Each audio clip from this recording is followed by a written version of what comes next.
Jacob's sons all died.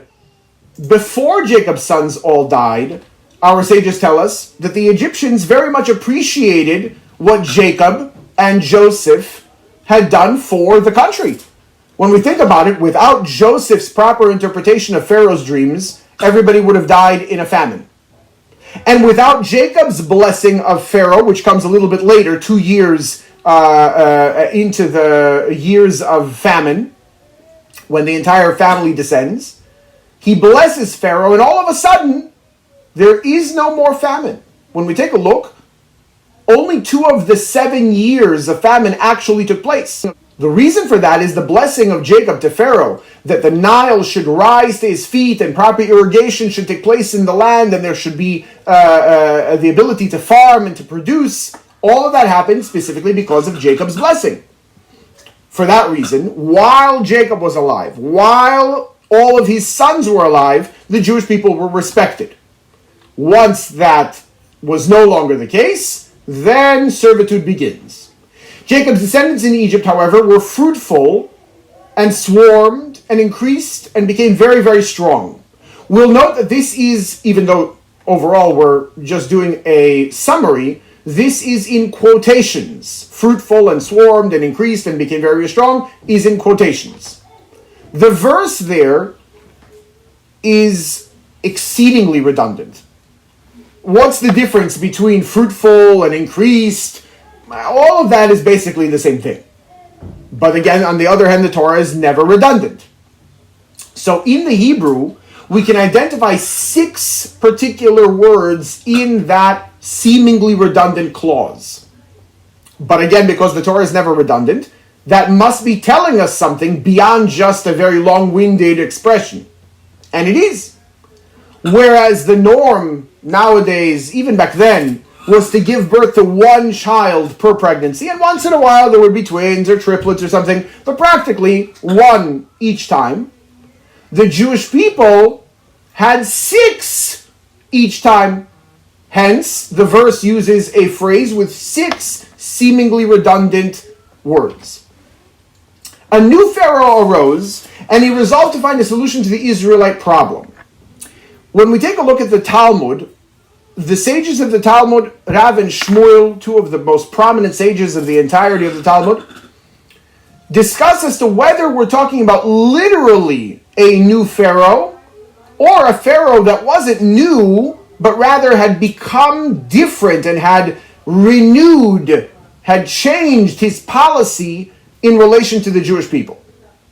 According to the position that this was a new, literally a new Pharaoh, the verse says, Vayakam melech chodesh, and rose a new king. New. The one who says that he wasn't really new, but only had become as if new by renewing, by changing his policies, focuses on the fact that there was never a verse that says that the old one passed away. So if the old one didn't pass away, this one isn't really literally new. It's the same person, but now he's become as if new. Both opinions are brought in the Talmud, but even more important to our study of the Parsha, both opinions are brought by Rashi. Rashi is there to teach us the simple meaning of the verse, unless otherwise stated. So, certainly the default position is that Rashi, when commenting, is telling you just what you need to know for the simple meaning of the verse. Why do we need both of these opinions? Why do we need this entire discussion? The verse says new, new. The reality, however, is a question of practicality.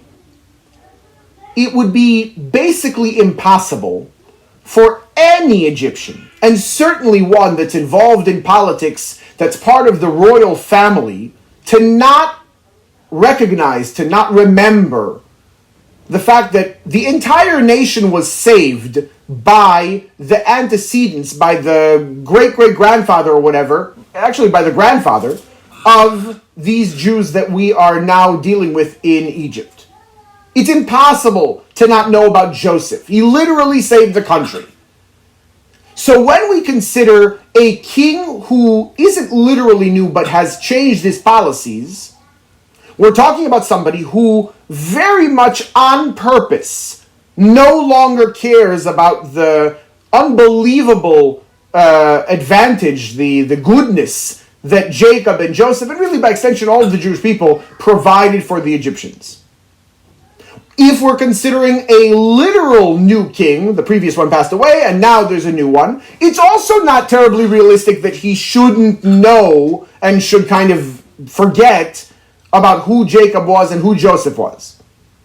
Both aspects, a purposeful deviation from what is proper and true, or a deviation based on lack of caring, are part of the evil inclination, are part of what we have to sometimes battle against in our challenge in serving God.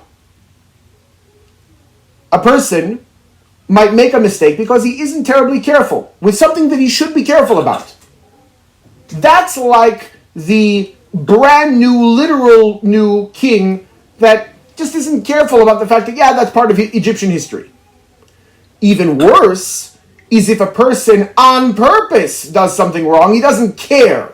He on purpose has changed this policy as it relates to a particular aspect in serving God, a particular aspect of proper behavior in life. That's like the king who isn't literally new, but has made his policies new when it comes to Joseph, Jacob, and the rest of the Jewish people.